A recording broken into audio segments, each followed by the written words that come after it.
আখাউড়া সীমান্ত দিয়ে নিজ দেশে ফিরলেন 11 বাংলাদেশি নাগরিক। 7 থেকে 8 মাস আগে অবৈধভাবে ভারতের ত্রিপুরায় অনুপ্রবেশ করে আইন শৃঙ্খলা বাহিনীর হাতে আটক হয়েছিলেন এই বাংলাদেশি নাগরিকরা। আদালতের মাধ্যমে আইন শৃঙ্খলার জটিলতা কাটিয়ে তাদের রাজ্যের অস্থায়ী ডিটেনশন সেন্টারে রাখা হয়েছিল। ত্রিপুরা রাজ্যে কারাভোগ শেষে আবার তারা ফিরে গেলেন নিজ দেশে। বিভিন্ন সময় অবৈধভাবে ভারতে অনুপ্রবেশের পর ত্রিপুরা রাজ্যের পুলিশ এবং নিরাপত্তা বাহিনীর হাতে আটকা পড়ে কারাভোগ শেষে 11 বাংলাদেশি আবারও তাদের নিজ দেশে ফিরে গেলেন।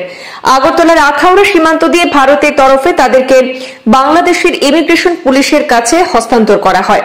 বাংলাদেশি নাগরিকরা হলেন কুমিল্লার ফারজানা আহমেদ নিপা, ফেনীর মোহাম্মদ ইব্রাহিম, বাগেরহাটের হেলাল জমাদ্দার, রাজশাহীর মোহাম্মদ আকরামুল ইসলাম, চাঁপাইনবাবগঞ্জের কবির শেখ, রাহুল শেখ, মোহাম্মদ আশরাফুল হক, সুমন রানা, বদরুল ইসলাম, মোহাম্মদ আব্দুল মান্নান, মোহাম্মদ রুহুল আমিন। এই সময় উপস্থিত ছিলেন আগরতলা বাংলাদেশের সহকারী হাইকমিশনের প্রথম সচিব আলমাস হোসেন সহ ভারত সরকারের আধিকারিকরা। বাংলাদেশের তরফে উপস্থিত ছিলেন আখাউড়া থানার OC Mohammad Samiuddin, ICP camp commander Mohammad Mukhlisur Rahman, ব্যারাকের ইমিগ্রেশন প্রোগ্রামের সিনিয়র অফিসার মোহাম্মদ হিসাবুল হোসেন প্রমুখ।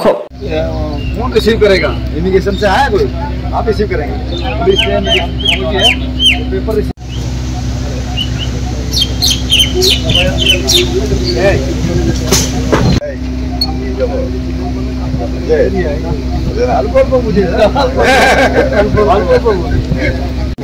মাইগ্রেশন তারা কিন্তু এখানে আছে, তারা